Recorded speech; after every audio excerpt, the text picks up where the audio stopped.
My name is Vanessa, I'm 28 years old, and classic automobiles have been my passion since I was a child. I labored through 70-hour weeks for 5 consecutive years to eventually purchase my dream vehicle, a stunning 1969 Corvette Stingray. My family has always been understanding, but occasionally they overstep limits without considering the consequences. I never anticipated coming back from my work trip to discover my treasured possession missing. When I inquired about my car's location, my mother actually smirked, declaring, "Thanks to your automobile, our daughter is living her best life." I laughed and she became irritated. What's so amusing? Before I reveal what occurred afterward, let me know where you're viewing from in the comments.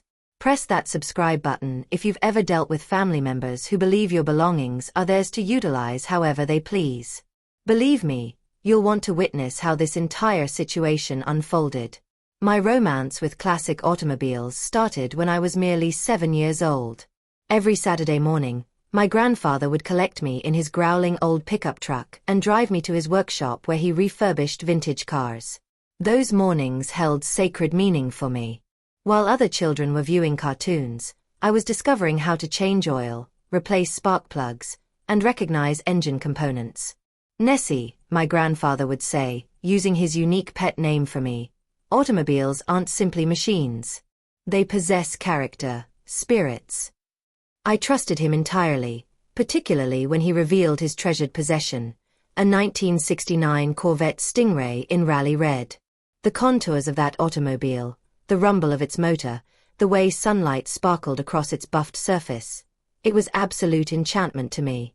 "Someday," I murmured to myself the first time I observed it, "I'll possess one precisely like this."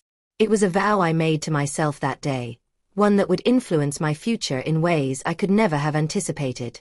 My parents, Robert and Diana, never truly grasped my unconventional fascination with cars. "Why can't you be interested in ballet or painting?" my mother would lament whenever I returned home with grease beneath my fingernails. My father would simply shake his head with a blend of bewilderment and gentle disappointment. Their response to my sister Heather was entirely different. For years my junior, Heather embodied everything I wasn't in their perspective. Delicate, conventionally feminine, and fascinated by all the appropriate things. When she desired dance lessons at age 6, my parents instantly enrolled her in the most costly studio in town. When I requested auto shop classes at 12, my mother laughed and claimed we couldn't afford extracurricular activities that year. This behavior persisted throughout our childhood. Heather received designer clothing. I got hand-me-downs. Heather received a Sweet 16 celebration with 50 attendees. I got a cake and a greeting card. Heather received a brand new car for graduation. I got college application fee exemptions and a speech about student loans. Don't misunderstand me. I adored my sister. This wasn't her responsibility, but the inequality in how we were treated was impossible to overlook. I relocated for college, determined to forge my own journey. I maintained 3 jobs while sustaining a 4.0 GPA in finance. Following graduation, I secured a position at a respected investment bank in Chicago. The schedule was exhausting, but the salary was worthwhile. I lived modestly, sharing an apartment with 2 roommates and packing my lunch daily. Every spare dollar went into my savings account, designated for one particular purpose: my dream automobile. While colleagues indulged in designer clothing and luxurious vacations, I kept my focus on the goal. 5 years of 70-plus hour work weeks, minimal social activities, and disciplined saving. And then finally, after years of browsing online forums and auction websites, I discovered it. A 1969 Corvette Stingray Rally Red, identical to my grandfather's. The owner was a collector in Wisconsin who was reducing his collection. The cost? $85,000. Every cent I had accumulated. The day I drove that automobile home was among the most emotional of my existence. My grandfather had died 2 years prior, but I sensed his presence beside me in the passenger seat as I traveled down the highway. "We accomplished it, Grandpa," I whispered, tears flowing down my face. That car symbolized more than just a purchase to me. It was evidence of my dedication, my independence, and most significantly, a bond to the man who had faith in me when nobody else did. My boyfriend James comprehended this completely. We had encountered each other at a classic car exhibition 6 months after I purchased the Corvette. He owned a replica 1969 Stingray, a detail that had immediately provided us something to discuss. Unlike my family, James understood it. He grasped why I would prefer spending a Saturday afternoon changing my own oil rather than shopping at the mall.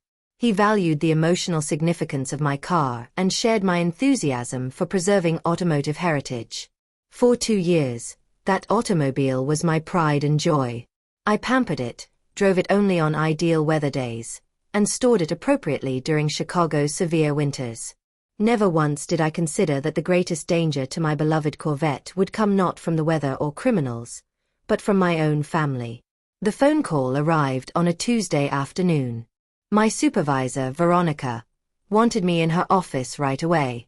As I walked the lengthy hallway to her corner office, my mind raced through potential scenarios, most of them unfavorable. Was I being terminated? Had I made an error on the Henderson account? Vanessa, Veronica said as I entered, her expression unreadable. How's your Japanese? I blinked in astonishment. Conversational at best. I studied 3 years in college. She nodded, seemingly pleased. Good enough. I need you in Tokyo. Patterson Financial is seeking to expand their Asian portfolio, and they specifically requested someone who comprehends both American and Japanese business culture. This was enormous. Patterson Financial was a potential client worth millions to our company. Securing them would mean bonuses, promotions, and serious career progression. The senior partners and I agree you're the ideal person for this. You'll lead the presentation team in Tokyo.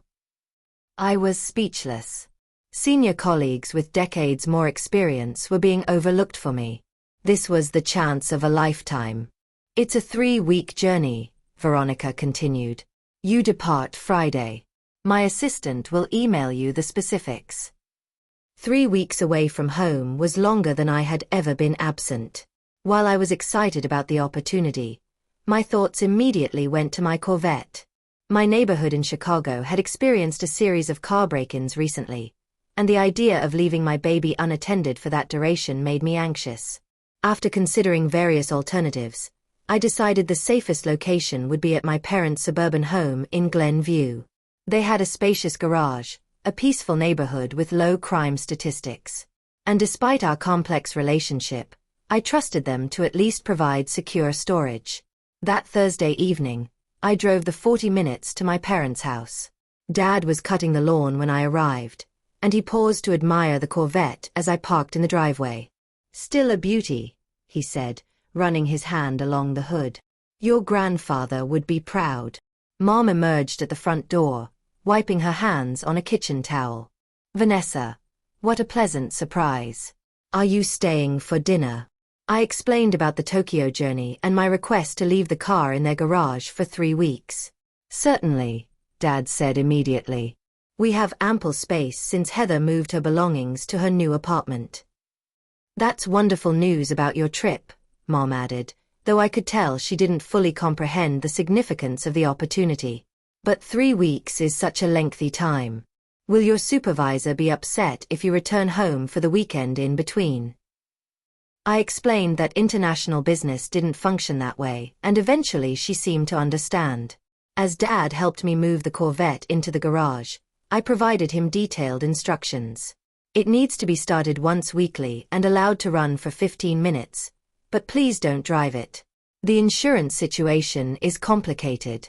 Also, be sure to use this particular cover, I said, showing him the custom-fitted car cover I had brought. And whatever you do, don't let anyone else handle it.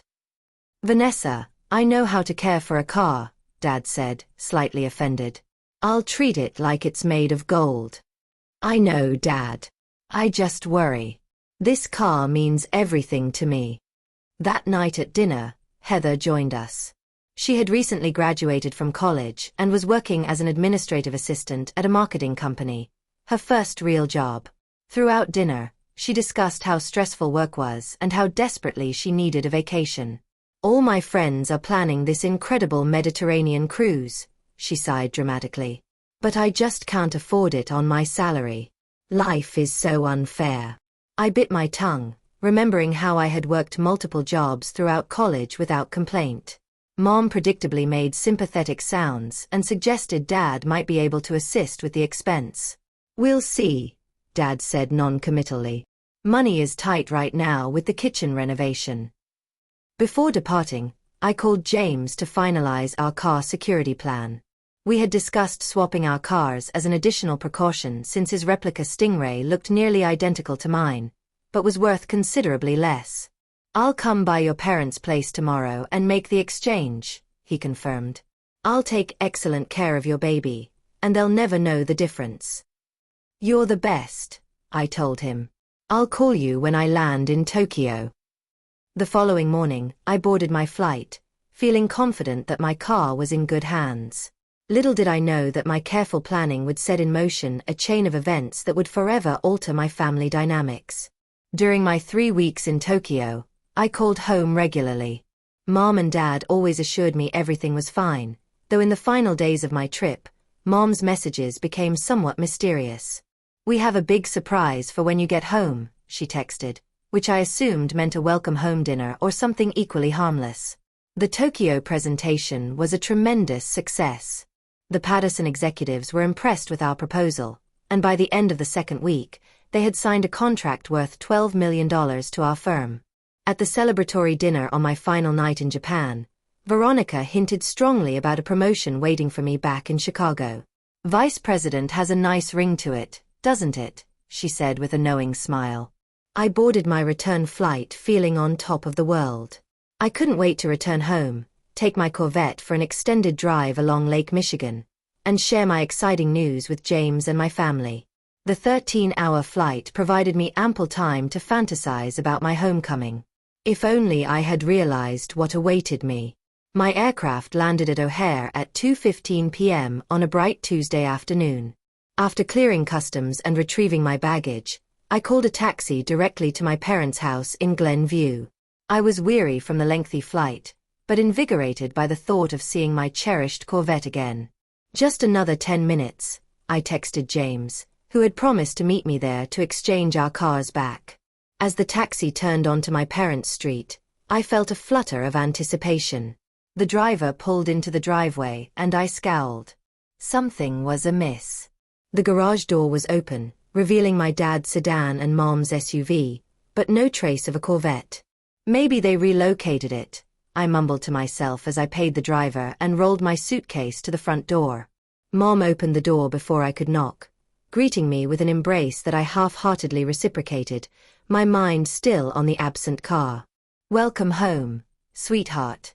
How was your flight? Fine, I said absent-mindedly. Mom, where's my car? A peculiar expression crossed her face, a combination of defensiveness and something else I couldn't quite pinpoint. She guided me inside without responding. Dad was sitting in his recliner reading a newspaper. He glanced up when I entered, his smile not quite meeting his eyes. Dad, where's my Corvette? I asked directly, a knot forming in my stomach. He cleared his throat and looked at Mom, who had occupied herself arranging cookies on a plate as if this were a normal homecoming. Well, honey, he began, his voice unnaturally elevated. Something arose while you were away. The knot in my stomach intensified. What does that mean? Where's my car? Mom turned, then her chin raised in that way it always did when she was preparing to defend an indefensible stance. Heather needed some assistance, she said firmly. A once-in-a-lifetime opportunity.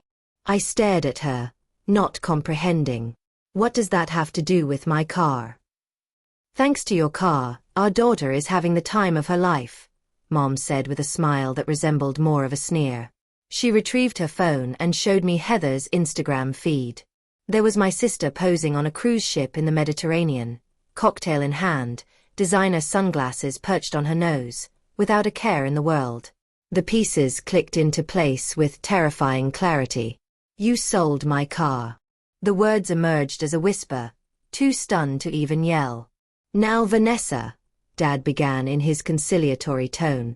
Try to understand. Heather was experiencing a really difficult time at work. All her friends were going on this cruise and she was going to be excluded. It would have been devastating for her. So you sold my car.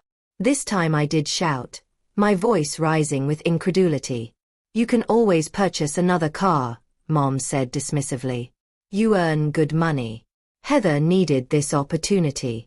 She needed to network with the right people, make connections for her career. I felt like I was in some surreal nightmare. My hands began to tremble as the full impact struck me. That car was registered in my name. You had no legal authority to sell it. My parents exchanged a glance. Well, technically, Dad mumbled. We told the buyer you were selling it and had authorized us to handle the transaction.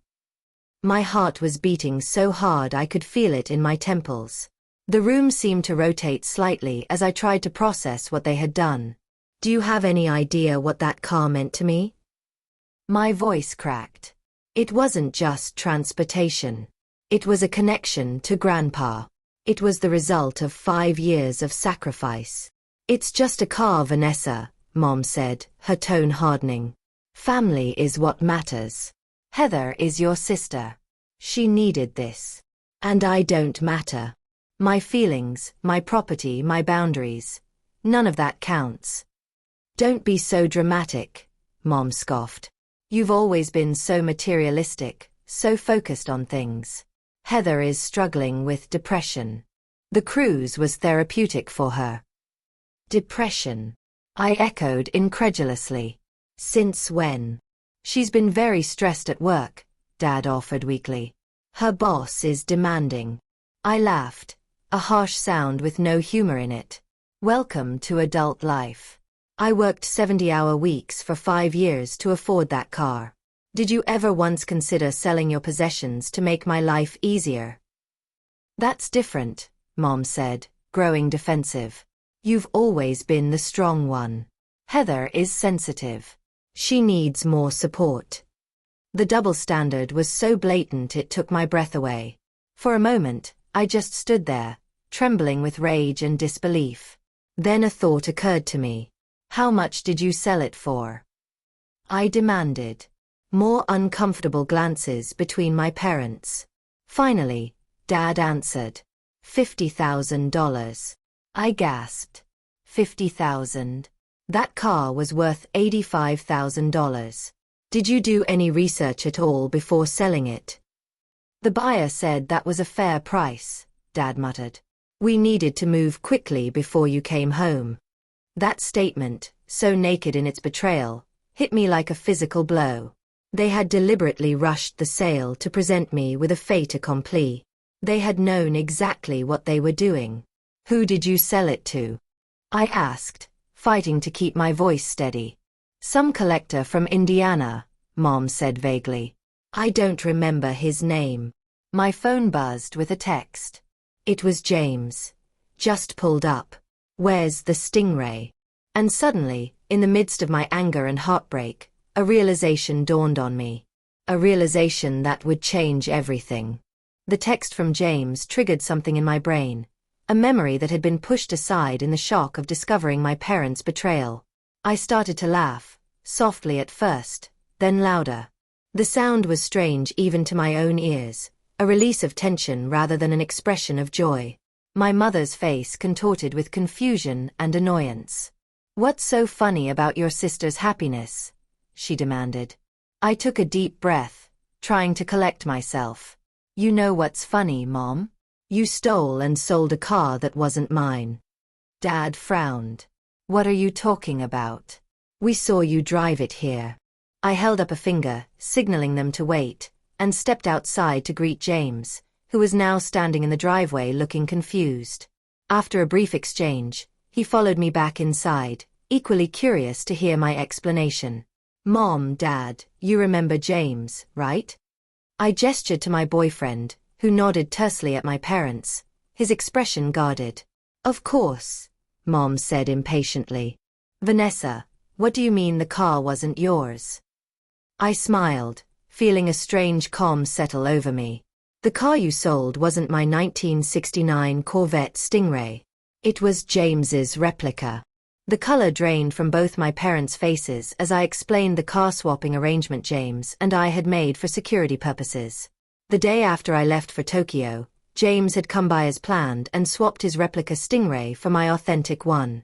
To the untrained eye, they looked identical, but James's car was worth about $30,000, not $85,000. So you see, I concluded, you didn't sell my car. My car has been safely stored in James's climate-controlled garage for the past 3 weeks. What you sold was James's car without his knowledge or consent. But, my father stammered, it looked exactly like yours. That was the point, James said, speaking for the first time. They're supposed to look the same from the outside. But mine is a replica built in 2004 to look like a '69 Stingray. Vanessa's is an authentic classic worth nearly 3 times as much. Oh my God, my mother whispered, sinking into a chair. What have we done? You've committed fraud, I said flatly. You sold property that didn't belong to you or to me. You forged documents. You lied to a buyer. We could go to jail, Dad said, his face ashen. Yes, James agreed, his voice hard. Auto theft over $20,000 is a Class 1 felony in Illinois. Add wire fraud if you received an electronic payment. Each charge carries up to 15 years. Mom began to cry. Loud, dramatic sobs that once might have manipulated me into comforting her. Not today. How were we supposed to know it wasn't your car? She wailed. You tricked us. I didn't trick you, I corrected her. I trusted James to protect my property because I knew on some level that my own family couldn't be trusted. Clearly, I was right. You have to help us fix this, Dad pleaded, looking suddenly older than his 60 years. We can't go to jail. We didn't know. Ignorance isn't a legal defense, James pointed out. And neither is family loyalty. You sold my car without permission. That's theft, plain and simple. My phone buzzed again, this time with a call from an unknown number. I answered it hesitantly. Is this Vanessa Miller? A male voice asked. Yes. Who's calling? This is Peter Donovan. I recently purchased a 1969 Corvette Stingray from your parents on your behalf. There seems to be a problem with the title transfer. My eyes locked with my parents, who were watching me with naked fear. In that moment, I had a choice to make. I could throw them under the bus, immediately tell this stranger the truth about their theft and fraud, or I could buy some time to figure out a solution that would deliver justice without destroying my family completely. Mr. Donovan, I said carefully, there has indeed been a misunderstanding. Could I call you back within the hour? I need to discuss some details with my parents. He agreed, and I hung up, turning back to the anxious faces watching me. That was your buyer, I informed them. He's having trouble with the title transfer. Probably because the car is registered to James, not to me. So now we have a decision to make. Please, Vanessa, Mom begged, her makeup streaked with tears. Please help us. We never meant to hurt anyone. Except me, I pointed out. You were perfectly fine hurting me. We thought you would understand, Dad said weakly. Family helps family. Is that right? I asked, my voice laced with sarcasm. Then I guess it's time for you to help James since you're the ones who stole from him. My parents looked at James with new fear in their eyes, suddenly realizing that their fate rested not just in my hands but in his as well. What do you want us to do? Dad asked him directly. James crossed his arms, his expression severe. First, I want to know exactly who has my car and how much they paid. Then we can begin figuring out how to make this right. As my parents scrambled to find the buyer's information, I stepped outside with James to have a private conversation. Standing in the driveway where my Corvette should have been, we spoke in hushed tones about our options. I can't believe they did this, he said, shaking his head. Your own parents. Believe it, I said grimly. They've always favored Heather. I just never thought they would go this far. Do you want to press charges? We could. We would win. I sighed deeply. I don't want my parents to go to jail. But I don't want them to get away with this either. They need to understand there are consequences. James nodded, taking my hand. We'll figure it out together. When we returned inside, my parents were huddled over Dad's phone, having found the buyer's contact information and purchase agreement. The reality of their situation was clearly sinking in, their faces drawn with worry. We found everything, Dad said, holding out a folder with trembling hands. All the paperwork from the sale. I took the folder without comment and began reviewing the documents with James. The situation was even worse than I had thought. Not only had they forged my signature on multiple documents, but they had also created a fake bill of sale with an incorrect VIN number. This is a complete mess, James muttered. They created fraudulent documents that don't even match the car's actual identification. My mother began sobbing again. We don't know anything about cars or VIN numbers. We just wanted to help Heather. Well, congratulations, I said coldly. You've managed to commit multiple felonies, sell a car you didn't own, and potentially ruin your relationship with your daughter, all to send Heather on a cruise she didn't earn and couldn't afford. What are you going to do? Dad asked, his voice barely above a whisper. I looked at James, then back at my parents. We're going to call Mr. Donovan back. And you're going to tell him exactly what you did. After leaving my parents' house, I drove straight to James's apartment in my actual Corvette Stingray, which had been safely stored in his garage, just as planned. The familiar purr of the engine provided little comfort as my mind raced with the implications of what had just happened. James followed in his sedan, and we agreed to meet to discuss our next steps. Sitting in James's living room, the reality of the situation began to sink in. My parents had not only betrayed my trust in the most fundamental way, but had also committed serious crimes that could result in prison time. And somewhere in the Mediterranean, my sister was living it up on a luxury cruise, blissfully unaware of the chaos she had left in her wake. I still can't believe they did this, I said for perhaps the 10th time, pacing back and forth across James's hardwood floor. Who sells someone else's car? James sat on the couch, his expression a mixture of anger and concern. People who think they're entitled to whatever they want, he answered. Your parents clearly don't respect boundaries. That's the understatement of the century. I collapsed beside him on the couch. The worst part is they genuinely don't seem to understand why what they did was wrong. They keep talking about family and helping Heather as if that justifies theft and fraud. What do you want to do about the buyer? This Donovan guy, James asked. He's probably the innocent party in all this. I nodded. We need to call him back. I think we should be honest about what happened, but frame it as a misunderstanding rather than outright fraud. At least until we figure out our next move. Just as we were discussing this, my phone exploded with notifications. My parents had been calling and texting non-stop since we left their house. I ignored most of the messages, but one caught my attention. A text from my mother saying, "Your Aunt Sylvia thinks you're being selfish and ungrateful." Oh great, I groaned, showing James the message. They're already rallying the family against me. Sure enough, within the hour, my phone rang with a call from my mother's sister, Aunt Sylvia. Vanessa Marie. She began without preamble, using my first and middle name as she always did when she was about to lecture me. What's this I hear about you threatening to send your parents to jail over a car after everything they've done for you? I took a deep breath. Aunt Sylvia, with all due respect, you don't have the full story. I know enough. Your mother is absolutely distraught.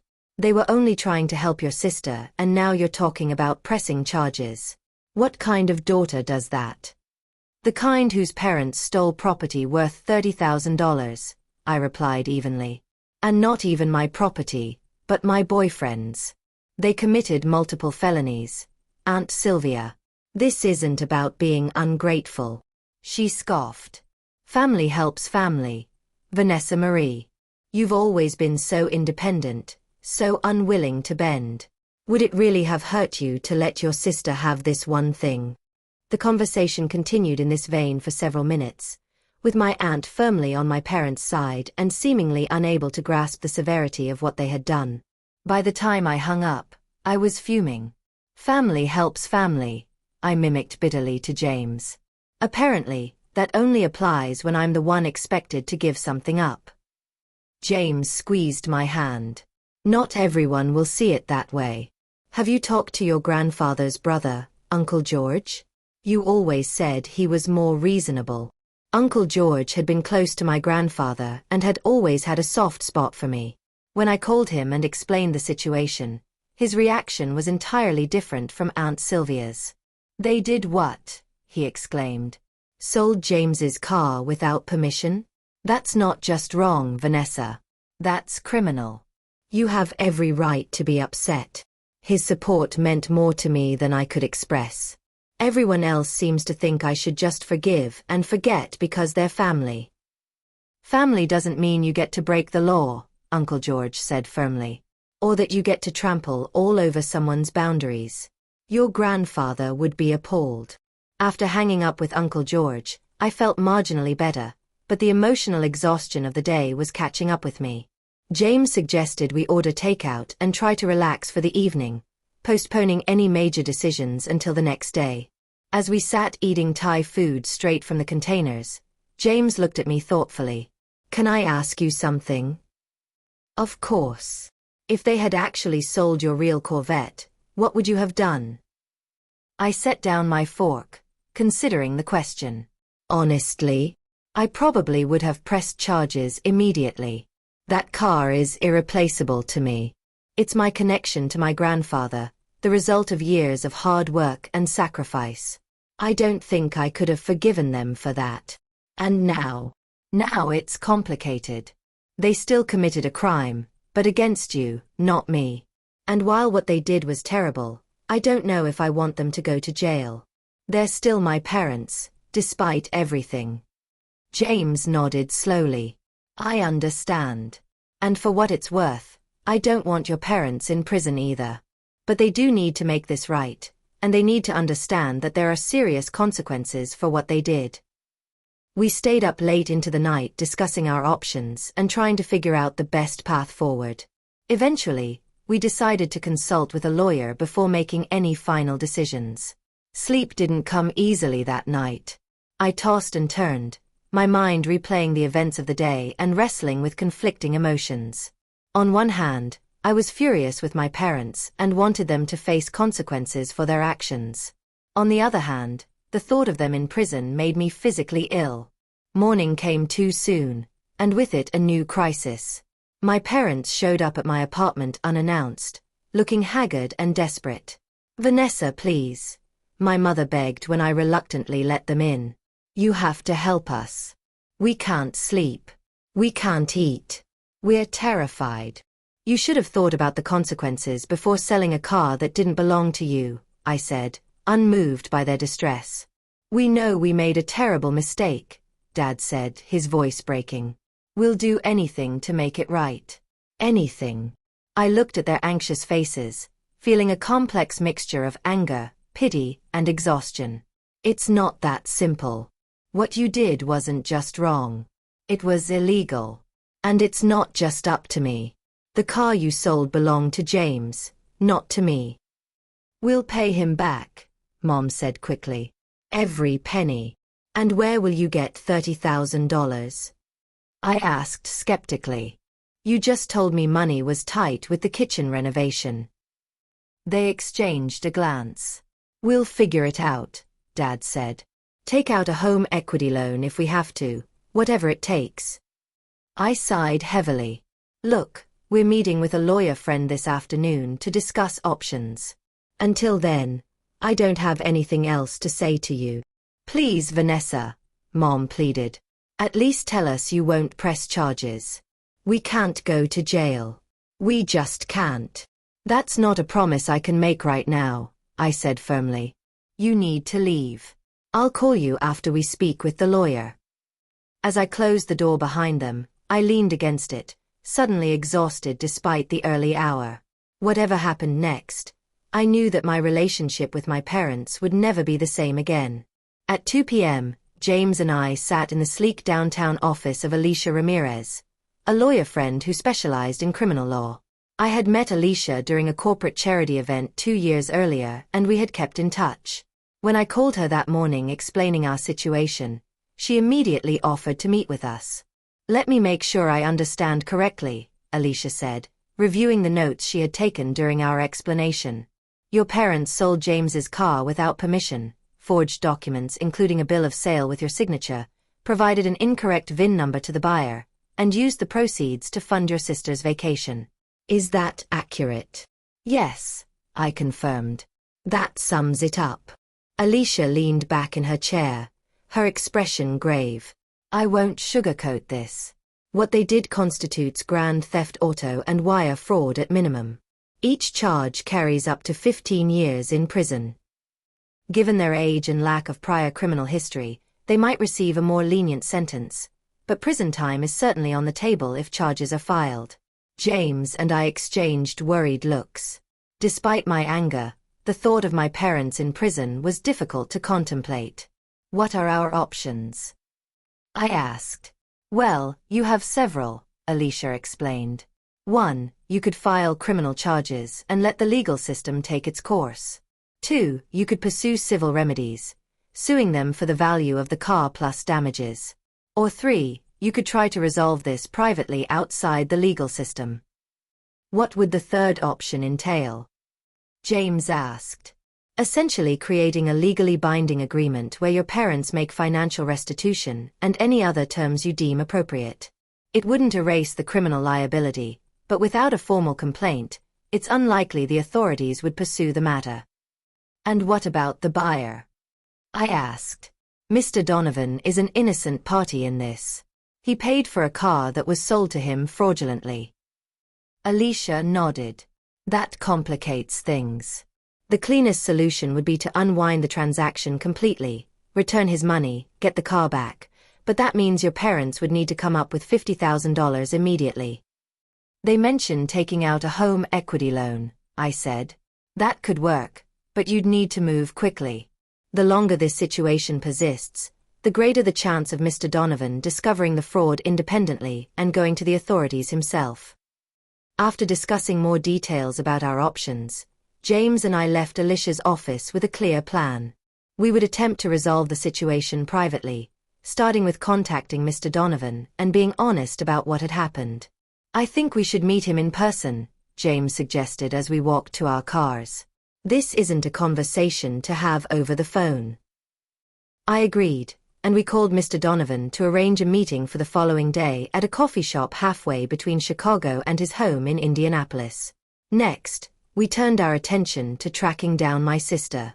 Heather had been posting daily updates from her Mediterranean cruise, flaunting her luxurious vacation while remaining completely oblivious to the chaos she had left behind. After multiple attempts, I finally reached her via the cruise ship's satellite phone. "Vanessa," she answered, the sounds of music and laughter in the background. "Why are you calling? Is something wrong?" "Yes, Heather. Something is very wrong," I replied, struggling to keep my voice steady. "Mom and Dad sold a car to pay for your cruise. A car that didn't belong to them."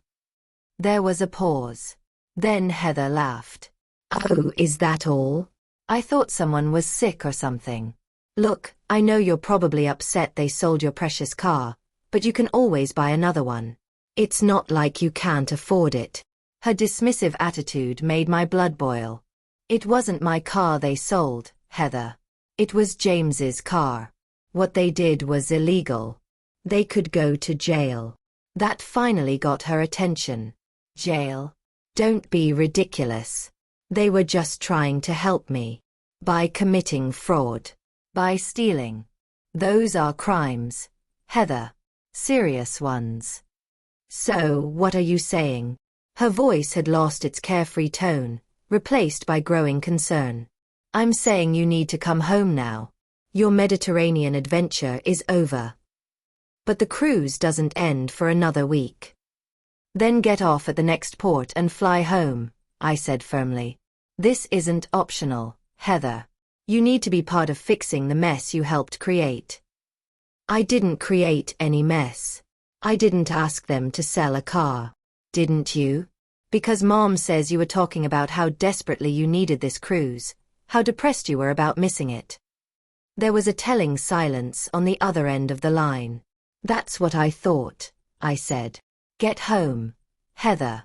I'll text you the details of what's happening, and you'd better be prepared to contribute to the repayment plan. The next day, James and I met with Peter Donovan, a middle-aged classic car enthusiast who had purchased James's replica Corvette. He was understandably upset when we explained the situation. So, let me get this straight, he said, his face reddening. I bought a stolen car with forged documents. Technically, yes, I admitted, though my parents would argue they thought they had permission to sell it. That's not how permission works, Mr. Donovan said angrily. I spent $50,000 on that car. I've already registered it in my name, added it to my insurance. This is a mess. We understand, James said calmly. And we want to make it right. We're prepared to offer you a full refund of the $50,000 plus an additional $5,000 for the inconvenience and any expenses you've incurred. Mr. Donovan seemed slightly mollified by this offer. And what about the car? We'd need it returned, of course, I explained. It legally belongs to James. After some negotiation, Mr. Donovan agreed to our terms with the condition that the money be wired to his account before he released the car. Now we just needed my parents to come up with $55,000. When we presented this solution to my parents, they were simultaneously relieved and horrified. $55,000. My mother repeated, aghast. Where are we supposed to get that kind of money? You mentioned a home equity loan, I reminded them. Or you could sell some of your investments. This isn't my problem to solve, Mom. You created this situation. But we don't have that much equity in the house, Dad protested. The market has been down, and with the kitchen renovation costs. Then I suggest you start looking at other options, James said firmly. Because right now this is the only thing standing between you and potential criminal charges. We could maybe come up with $40,000, Dad offered after a hushed conversation with Mom, but not $55. James shook his head. Not good enough.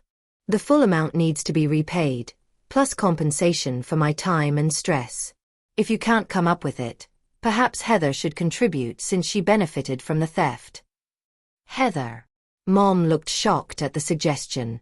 But she's just starting her career. She barely makes enough to cover her rent. Then she shouldn't be taking Mediterranean cruises, should she? I pointed out. Actions have consequences, Mom. For everyone, not just for me. It took 2 more days of tense negotiations, but eventually a plan was formed. My parents would take out a home equity loan for $40,000. Heather, who had reluctantly returned from her cruise early, would contribute $10,000 from her savings, which I suspected had been largely funded by my parents over the years, and they would sell my mother's expensive jewelry collection to cover the remaining $5,000. James insisted on one additional condition, a formal written apology acknowledging what they had done and promising never to touch or make decisions about our property again. This would be signed and notarized, providing an additional layer of protection should anything similar happen in the future. My parents balked at this last requirement. An apology is one thing, Mom said, but a notarized document seems extreme. Not as extreme as prison, James countered. This is non-negotiable. With no other options, they eventually agreed to all our terms. Alicia drew up the necessary paperwork, including a settlement agreement that specified the financial restitution and a timeline for payment. The most difficult part of the process was the family meeting we held at my apartment. Heather, now forced to face the consequences of her actions, alternated between defensive anger and tearful self-pity. Why am I being punished? She demanded. I didn't sell the car. No, you just manipulated Mom and Dad into funding a luxury vacation you couldn't afford, I replied. You're 24 years old, Heather. An adult. It's time you started acting like one. That's not fair. You've always been jealous of me because Mom and Dad love me more. The room fell silent at her outburst. Even our parents looked shocked. Is that what you think? I asked quietly. That they love you more? Well, they've always given me more, she said, her voice smaller now. They've always protected me, made things easier for me. And look how that's turned out, I said, not unkindly. You're 24 and you can't support yourself. You manipulate them into bailing you out whenever life gets hard. That's not love, Heather. That's enabling. My mother started to protest, but my father placed a hand on her arm, stopping her. For perhaps the first time, he seemed to be truly listening. Vanessa's right, he said slowly. We haven't done you any favors, Heather. We thought we were protecting you, but we've just kept you from learning how to stand on your own. This unexpected support from my father changed the tenor of the conversation. Over the next several hours, we had the most honest discussion our family had ever experienced. There were tears, recriminations, and painful admissions. But by the end, something had shifted. It was as if a long festering wound had finally been lanced, allowing the beginning of true healing. The following week was a flurry of activity. My parents secured their home equity loan. Heather reluctantly transferred her contribution from her savings account. My mother sold several pieces of jewelry through a consignment shop, and James and I coordinated with Mr. Donovan to complete the car exchange. The day my parents met with James to formally apologize was tense but necessary. My mother, who had always been proud to a fault, struggled to say the words. We are genuinely sorry, James, my father finally said when it became clear Mom couldn't get the words out. What we did was wrong, illegal, and disrespectful. We betrayed your trust and Vanessa's. We have no excuse. James accepted their apology with grace, though I knew it would take time for him to fully forgive them. The notarized document was signed. The money was transferred to Mr. Donovan and James's car was returned, thankfully undamaged. As we drove away from the lawyer's office, James's replica Corvette following behind us, I felt a weight lifting from my shoulders. The situation was far from perfectly resolved, and the emotional fallout would continue for some time, but the immediate crisis had been averted. Thank you, I said to James, reaching for his hand across the console, for being so understanding through all of this. He squeezed my hand. That's what partners do. We face challenges together. Looking in my rearview mirror at the familiar red Corvette now safely back in James's possession, I allowed myself to hope that perhaps some good could come from this painful experience after all. 1 month after the car crisis, I found myself sitting at my parents' dining room table for a family dinner. The atmosphere was different from our gatherings before the incident, a mixture of cautious optimism and lingering tension that reflected our new reality. Dad placed a platter of grilled chicken on the table, his hands bearing calluses from the weekend construction job he had taken to help repay the home equity loan. Mom followed with a bowl of salad, her once manicured nails now plain and trimmed short, her diamond rings noticeably absent, sold to help make restitution. Heather texted she's running 10 minutes late, Mom said, checking her phone. Something about traffic from downtown. My sister had started a new job 2 weeks earlier, an entry-level position at an advertising agency that paid less than her previous job but offered better advancement opportunities. To her credit, she hadn't complained once about the early mornings or demanding workload. James sat beside me, having been invited by my parents as a gesture of reconciliation. He had been hesitant to accept, but I had encouraged him. They need to see us as a unit, I had explained. To understand that hurting you means hurting me. Conversation during dinner was initially stilted, focusing on safe topics like the weather and neighborhood news. But gradually, as we relaxed, more meaningful exchanges emerged. I spoke with Uncle George yesterday, Dad mentioned as he served himself seconds. He's thinking about selling his old pickup truck. Says he's too old to keep maintaining it. That's a shame, I replied. That truck has been in the family forever. Dad nodded, then cleared his throat. I was thinking maybe I could buy it from him. Fix it up. You want to restore a truck? I asked, surprised. Well, I thought maybe if you were interested, we could work on it together. His eyes met mine briefly before darting away, uncharacteristically shy. I know I never showed much interest in your car passion before, but I'd like to learn if you're willing to teach me. The offer touched me deeply. It wasn't just about the truck. It was Dad making an effort to connect with me on my terms, to understand something that mattered to me. I'd like that, I said sincerely. Mom watched this exchange with a small smile. Over the past month, she had been making her own efforts to change. The family therapy sessions we had been attending weekly had helped her recognize her pattern of boundary violations and favoritism. I made something for you, James, she said, rising from the table and retrieving a gift bag from the sideboard. Just a small token. James accepted the bag with polite curiosity, pulling out a framed document. It was the title to his replica Corvette, along with a handwritten note promising never to interfere with his or my property again. I had it professionally framed, Mom explained, as a reminder to myself as much as a gift to you. Boundaries matter. I'm still learning that. Thank you, Diana, James said, using my mother's first name as she had recently invited him to do. I appreciate the gesture. The front door opened and Heather hurried in, slightly breathless. Sorry I'm late. The client meeting ran long and then traffic was a nightmare. She hung up her coat and joined us at the table, looking more mature somehow in her business attire, her previously highlighted hair now its natural brown. The most striking change, however, was in her demeanor. Gone was the entitlement that had characterized her interactions before the incident. In its place was a newfound awareness of others and her impact on them. How was your day, Vanessa? She asked after greeting everyone. Before the car incident, she rarely showed interest in my life.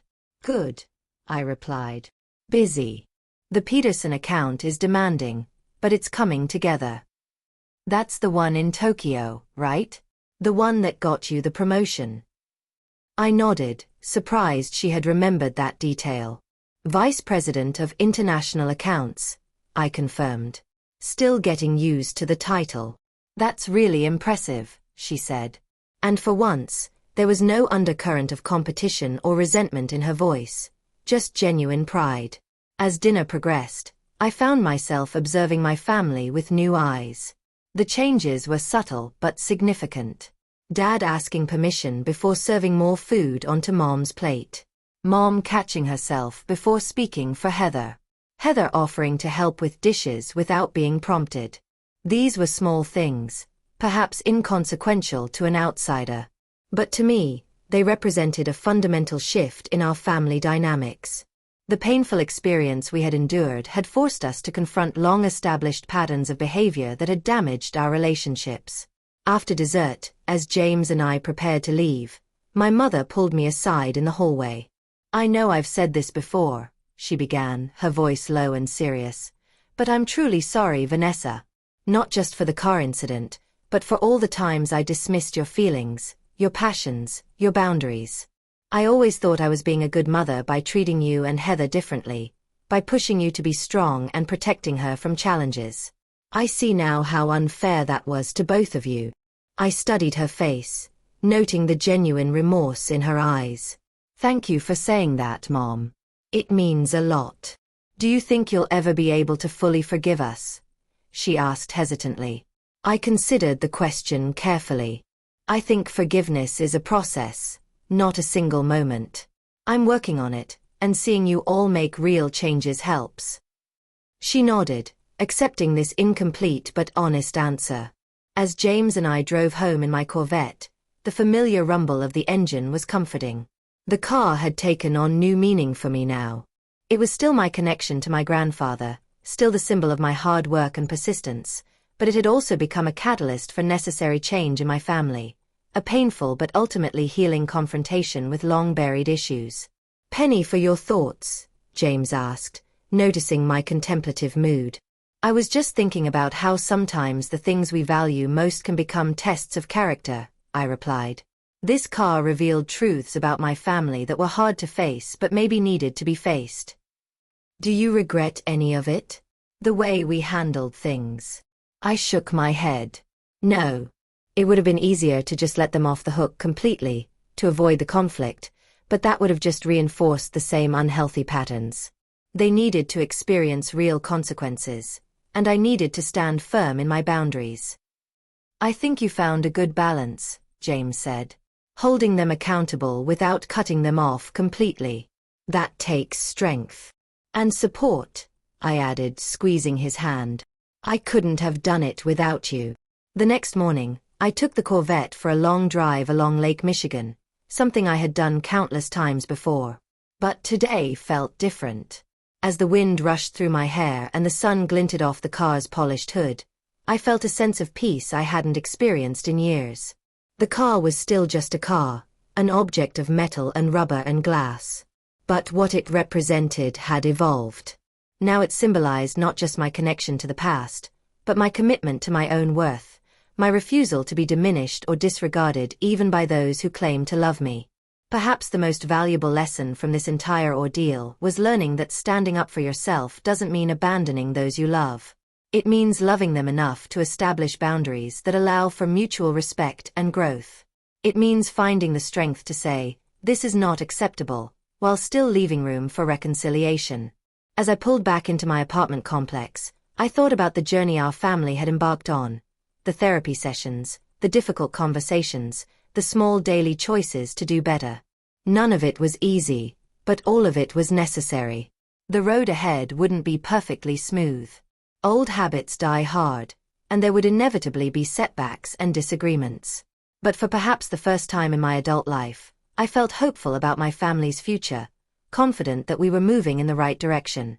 And that, more than any car or possession, was truly priceless. Have you ever had to stand up to family members who crossed your boundaries? How did you balance holding them accountable while maintaining the relationship? Share your experiences in the comments below, and don't forget to like and subscribe if this story resonated with you. Remember, setting boundaries isn't selfish. It's necessary for healthy relationships.